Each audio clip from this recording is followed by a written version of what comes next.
अर्जुन की पकड़ वक्त के साथ कसती ही जा रही थी। वह गुस्से से प्रीत से कहता है, क्या तुम्हें पता नहीं है, अगर मैं यहाँ नहीं आता तो वो तुम्हारे साथ क्या हो सकता था। प्रीत अर्जुन की आंखों में देखते हुए थोड़ा सा शांत सा जवाब देती है, जो शादी के बाद होता वो आज होता। यह सुनते ही अर्जुन की पकड़ ढीली हो जाती है। वह एकटक प्रीत की आंखों में देखने लगता है। प्रीत की आंखें बिल्कुल शांत सी थी, जैसे वह ये सब सहते सहते थक चुकी थी। प्रीत फिर से कहती है, अर्जुन वो मेरे फियांसे हैं। कुछ दिन बाद शादी हो जाएगी तो उसके बाद वो मेरे साथ वही करेगा जो आज करने की कोशिश कर रहा था। यह सुनकर तो फिर एक बार अर्जुन का दिमाग खराब हो जाता है। वह प्रीत को कसकर पकड़ते हुए कहता है, ये क्या बकवास किए जा रही हो। तुम्हारा दिमाग खराब हो गया है जो तुम ऐसे लड़के से शादी कर रही हो। प्रीत को अर्जुन को ऐसे करने से दर्द तो हो रहा था, लेकिन इससे भी ज़्यादा उसके दिल में दर्द था। प्रीत खुद को अर्जुन के गुस्से से बिल्कुल भी छुड़ाने की कोशिश नहीं कर रही थी, बल्कि वह शांत सा खड़ी थी। प्रीत बहुत शांति से कहती है, मेरे साथ जितना भी गलत हो, क्या आपको उससे कोई फर्क पड़ता है। चाहे मैं जीऊँ या मरूँ, क्या आपको इस बात से फर्क पड़ता है। कहते हुए प्रीत खुद को अर्जुन की पकड़ से छुड़ाकर दूर हो जाती है। अर्जुन भी अब चुपचाप प्रीत को देखने लगता है। प्रीत थोड़ी सी दूर खड़ी होकर कहती है, कोई फर्क नहीं पड़ता है आपको। जब फर्क ही नहीं पड़ता है तो आप यहाँ पर क्या कर रहे हैं, क्यों आए हैं यहाँ पर। चले जाइए आप यहाँ से। अर्जुन अपने कदम को पीछे करते हुए कहता है, सच कहा तुमने, मुझे कोई भी फर्क नहीं पड़ना चाहिए। तो 3 बार एक ही बात रिपीट करते हुए अर्जुन कदम पीछे करते करते दरवाजे तक पहुंच जाता, फिर जल्दी से वहां से निकल जाता है। प्रीत का दिल दर्द से भर जाता है। वह एक नज़र कृष्णा को देखती है, जो फर्श पर बेहोश था। प्रीत उसके पास जाकर उसकी उंगली से अपना पहनाया हुआ अंगूठी निकालती है, फिर अपनी अंगूठी निकालकर कृष्णा के ऊपर फेंक कर कमरे से चली जाती है। दिव्या सोफे पर बैठे बस प्रीत के बातों के बारे में ही सोच रही थी। तभी कमरे का दरवाज़ा खुलता है और आदित्य अंदर आता है। आवाज़ से दिव्या का ध्यान सीधे आदित्य पर चला जाता है। वह सोफे से उठकर सीधे आदित्य के आगे खड़ी हो जाती है और आदित्य गले पर दोनों हाथ डाल देती है। उसके ऐसा करने पर भी आदित्य दिव्या की तरफ बिल्कुल भी ध्यान नहीं देता, बस चुपचाप खड़ा हो जाता है।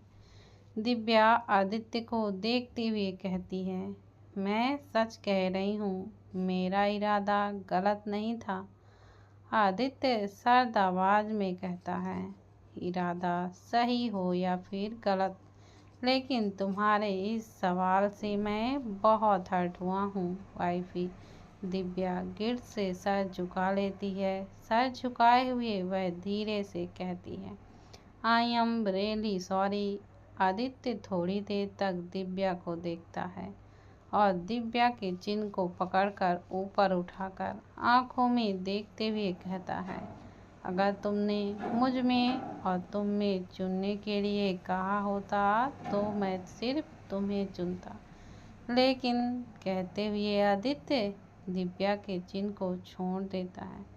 दिव्या का हाथ भी अब आदित्य के गर्दन से हट जाता है और वह सिर झुकाए वैसे ही खड़ी रहती। आदित्य दिव्या से नजरें हटाकर वॉशरूम में चला जाता है। कुछ देर बाद वह चेंज करके आता है तो देखता है दिव्या अब भी वैसी की वैसी खड़ी हुई थी। दिव्या को ऐसा देखकर आदित्य के कदम अपने आप ही उसकी तरफ चले जाते हैं। वह फिर एक बार दिव्या के सामने जाकर खड़ा हो जाता है और अपना एक हाथ बढ़ाकर कहता है, वादा करो तुम आज के बाद कभी ऐसी फालतू बातें नहीं करोगी, ना ही अपने दिमाग में ऐसी बातें लाओगी। दिव्या सर उठाकर आदित्य को देखती है, फिर आदित्य के हाथ को देखती है, फिर तुरंत अपने हाथ को आदित्य के हाथ पर रखकर कहती है, मैं आज के बाद कभी ऐसी बात नहीं सोचूंगी। दिव्या के यह बोलते ही आदित्य तुरंत दिव्या को गले लगा लेता है। दिव्या भी कसकर आदित्य को पकड़ लेती है। कुछ देर बाद दोनों अलग होते हैं। दिव्या बिल्कुल चुपचाप सी रहती है। आदित्य दिव्या को ऐसे देखकर कहता है, वाइफी। दिव्या आदित्य को देखती है तो आदित्य झुककर दिव्या के ओंठों पर अपने ओंठ रखकर उसे किस करने लगता है। दिव्या तो आदित्य के हरकत से शॉक्ड हो जाती है। फिर कुछ पल में वो भी आदित्य का साथ देने लगती है। दिव्या को शांत देखना आदित्य को बिल्कुल पसंद नहीं आता, इसलिए वह दिव्या के ध्यान को भटकाने के लिए किस करने लगता है, पर अब उसका कंट्रोल खो सा जाता है। वह होठों पर किस करते करते दिव्या के गर्दन पर आ जाता है। दिव्या गहरी गहरी सांसें लेने लगती है। उसके हाथ आदित्य के शर्ट के बटन को खोलने लगते हैं। आदित्य दिव्या के पल्लू को नीचे करता है और दिव्या उसकी शर्ट को एकदम से उतार देती है। दिव्या के हाथ अब आदित्य के सीने पर चलने लगते हैं। कुछ ही पल में दोनों के सारे कपड़े फर्श पर पड़े होते हैं। दिव्या बेड पर लेटी हुई थी और आदित्य उसके ऊपर था। आदित्य दिव्या को प्यार करने में डूबा हुआ था और दिव्या उसका पूरा साथ दे रही थी। लेकिन कुछ पल बाद आदित्य काफी ज्यादा वाइल्ड होने लगता है। वह बहुत जोर जोर से दिव्या को प्यार करते हुए वाइट करने लगता है। दिव्या अपनी आंखें कसकर मींज लेती है, पर आदित्य को रोकने की कोशिश बिल्कुल भी नहीं करती। आज दोनों दूसरी बार फिजिकल हो रहे थे। पहली बार में दिव्या को भले ही दर्द हुआ था, लेकिन आज उस वक्त का दर्द से बहुत दर्द हो रहा था। आदित्य पर आज एक ही तरह का जुनून सवार था। वह वक्त के साथ और भी ज़्यादा वाइड होने लगता है। दिव्या की सहन शक्ति खत्म होने लगती है। उसकी हालत बहुत ज़्यादा खराब होने लगती है, जिसका अंदाज़ा आदित्य को बिल्कुल भी नहीं था। वह तो बस बहुत ज़्यादा जोर जोर से दिव्या को प्यार करने लगता है। कुछ देर बाद दिव्या आदित्य के प्यार को बिल्कुल भी नहीं सह पाती और वह बेहोश हो जाती है। कुछ पल बाद आदित्य को एहसास होता है कि दिव्या बेहोश हो चुकी है। यह एहसास होते ही आदित्य दिव्या के ऊपर से हट जाता है और अपनी पैंट पहनकर दिव्या को वॉशरूम पर ले जाता है। कुछ देर में वह दिव्या को वॉशरूम से लाकर वहीं बेड पर लेटा देता है। दिव्या अब भी बेहोश थी। आदित्य अपने दिए हुए दर्दों को दिव्या के पूरे शरीर पर देख पा रहा था। वह दवाई लेकर उसे लगाता है और खुद भी लेट जाता है। आदित्य दिव्या को देखते हुए धीरे से कहता है, मुझे पता है आज मैंने तुम्हें बहुत दर्द दिया है, मैं चाहता तो बिल्कुल नहीं था, लेकिन मैं खुद को रोक नहीं पाया। आई एम सॉरी वाइफी, कहते हुए आदित्य दिव्या को बाहों में भरकर सो जाता है। अगली सुबह नींद खुलते ही दिव्या के पूरे शरीर में असहाय दर्द होने लगता है। वह खुद को देखती है तो उसने एक नाइटी गाउन पहना हुआ था जो कि घुटनों के ऊपर था। दिव्या किसी तरह से उठकर खड़ी होने की कोशिश करती है, लेकिन वह कर नहीं पाती। उसके लोअर पार्ट पे बहुत ही ज़्यादा दर्द होने लगता है, इसलिए वह वहीं बेड पर बैठ जाती है। तभी आदित्य वॉशरूम का दरवाज़ा खोल बाहर आता है। बाहर आते ही उसकी नज़र सीधे दिव्या पर चली जाती है। वह दिव्या के पास जाकर खड़ा हो जाता है। दिव्या आदित्य को ऑफिस के लिए रेडी न होता देख पूछती है, आज आपको ऑफिस नहीं जाना? आदित्य दिव्या के चेहरे को देखता है, जिससे साफ पता चल रहा था कि वह कितने दर्द में है, लेकिन वह आदित्य को बिल्कुल भी जाहिर नहीं कर रही थी। दिव्या आदित्य से नजरें बिल्कुल भी नहीं मिला पा रही थी। आदित्य दिव्या के गालों पर हाथ रखकर कहता है, ज़्यादा पेन हो रहा है? दिव्या जल्दी से ना में सिर हिला देती है। यह देखकर आदित्य सीधे दिव्या को गोद से उठाकर वॉशरूम में ले जाता है। आदित्य दिव्या को नहलाकर रेडी करके फिर से बेड पर बिठा देता है। दिव्या को ये सब में बहुत ज़्यादा शर्म आ रही थी, पर वह कुछ बोल भी नहीं सकती थी। कमरे पर ही दोनों नाश्ता करते हैं। फिर आदित्य दिव्या को पेन किलर की दवाई देकर आराम करने के लिए कहता है, लेकिन दिव्या का दर्द अब काफ़ी हद तक ठीक हो चुका था, लेकिन अब भी थोड़ा थोड़ा दर्द था, इसलिए वह बिना बहस किए हुए बेड पर लेट जाती है। दवाई की वजह से दिव्या को नींद आ जाती है। वहीं आदित्य आज ऑफिस नहीं जाने वाला था। आज वह सारा का सारा काम घर से करने वाला था। इधर नीचे हॉल पर सगाई की तैयारियां हो रही थीं। आज किसी ने भी दिव्या को नहीं देखा था, इसलिए रूही और रूहानी उसे बुलाने के लिए जाती हैं। उन्हें ये नहीं पता था कि आदित्य घर पर ही है। वह उसके कमरे के दरवाजे पर नॉक करती हैं। 3 से 4 बार नॉक करने पर आदित्य दरवाज़ा खोलता है। आदित्य को देखते ही दोनों की सिट्टी पिट्टी गुल हो जाती है। रूहानी तो डर से कांपने लगती है। वहीं रूही का भी कुछ ऐसा ही हाल था। आदित्य बस दरवाज़ा खोले दोनों को ही देख रहा था। उनके मुंह से आवाज़ न निकलने का नाम तक नहीं ले रही थी। जब बहुत देर तक दोनों कुछ भी नहीं बोलते, तो आदित्य दरवाज़ा उनके मुंह पर ही बंद कर देता है।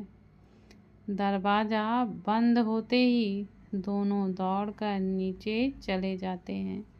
रूही जल्दी से बोलती है, तूने बताया क्यों नहीं कि भाई घर पर है? रूहानी चिढ़ते हुए कहती है, अरे दी, मुझे कैसे पता होगा? रूहानी अपने सीने पर हाथ रखकर कहती है, आज तो बाल बाल बच गए। कुछ देर बाद गौरव दिव्या के बुलाने के लिए जाता है। इस बार भी 3 से 4 बार नॉक करने के पर आदित्य दरवाज़ा खोलता है। दरवाज़ा खुलते ही गौरव अंदर जाने लगता है कि आदित्य उसके सामने खड़ा हो जाता है। गौरव आदित्य को देखकर कहता है, हट आदि, भाभी को सबको डिमांड है, मैं तो उन्हें लेने आया हूँ। आदित्य तुरंत जवाब देता है, वाइफी आज कहीं नहीं जाएगी। गौरव हैरान भरी नज़रों से उसे देखता है और पूछता है, क्यों? आदित्य कुछ देर सोचता है, फिर कहता है, उसकी तबीयत खराब है। गौरव हड़बड़ाते हुए कहता है, क्या हुआ है भाभी को? चल हट, मुझे चेक करने दे। गौरव अंदर जाने के लिए कदम बढ़ाना तो चाहता था, लेकिन आदित्य वैसे का वैसा रास्ता रोके खड़ा था। आदित्य कहता है, चेक करने की ज़रूरत नहीं है, मैंने उसे दवाई दे दी है, बस आराम करने से ठीक हो जाएगी। गौरव चिढ़ते हुए कहता है, तू डॉक्टर है क्या, जो तुझे पता होगा कि उन्हें क्या ज़रूरत है। गौरव तो अब जिद पर अड़ जाता है, तो आदित्य दरवाज़ा बंद कर देता है। आदित्य की हरकत से गौरव और भी ज़्यादा चिढ़ जाता है। वह दरवाजे को घेरते हुए नीचे की ओर चला जाता है। नीचे जाकर देखता है तो उसकी माँ वैशाली के साथ उसके पापा शेखर और उसकी छोटी बहन सुमन खड़ी थी। तीनों को देखते ही वह उनके पास जाकर मिलता है। वैशाली गौरव से पूछती हैं, रूमी कहाँ है? गौरव कमरे की तरफ इशारा करता है तो वैशाली कहती हैं, सुमन चलिए आपको आपकी होने वाली भाभी से मिलवाती हूँ। सुमन अपने फ़ोन में बिजी होकर कहती है, मुझे किसी भाभी से नहीं मिलना है मॉम, आप ही जाइए। सुमन के बिहेवियर से तो सब कोई वाकिफ थे, इसलिए ज़्यादा कोई उस पर ध्यान नहीं देता, पर इससे ज्येष्ठा बिल्कुल भी वाकिफ नहीं थी, इसलिए उसे सुमन के लैंग्वेज बिल्कुल भी पसंद नहीं आती। वैशाली रूमी के कमरे में जाती है।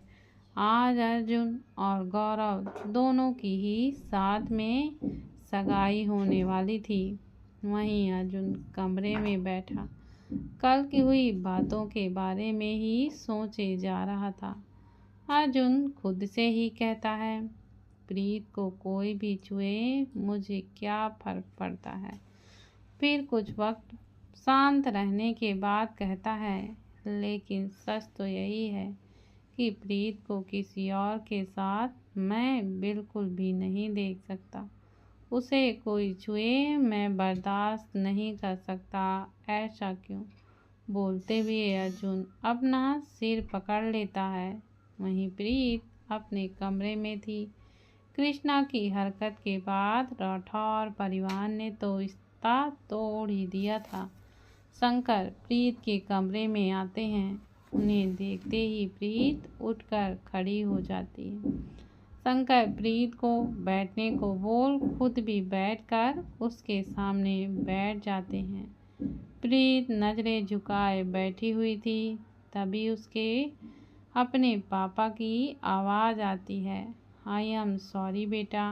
प्रीत सुर उठाकर देखती है तो शंकर ने अपने दोनों कान पकड़ के रखे हुए थे। उनको ऐसा देखकर प्रीत सीधे उनके गले लग जाती।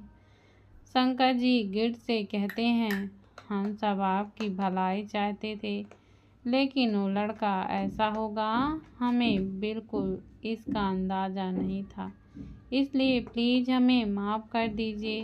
प्रीत गले लगे हुए कहती है, पापा हमें यहाँ से दूर जाना है, अब मैं यहाँ बिल्कुल नहीं रहना चाहती। प्रीत की बातों को शंकर जी सुनते हैं और उसके बालों को सहलाते हुए कहते हैं, ठीक है बच्चा, आज ही हम इसका इंतज़ाम करते हैं। प्रीत इस बार कुछ नहीं बोलती। शाम का वक्त हो चुका था। सभी एंगेजमेंट के लिए तैयार हो रहे थे।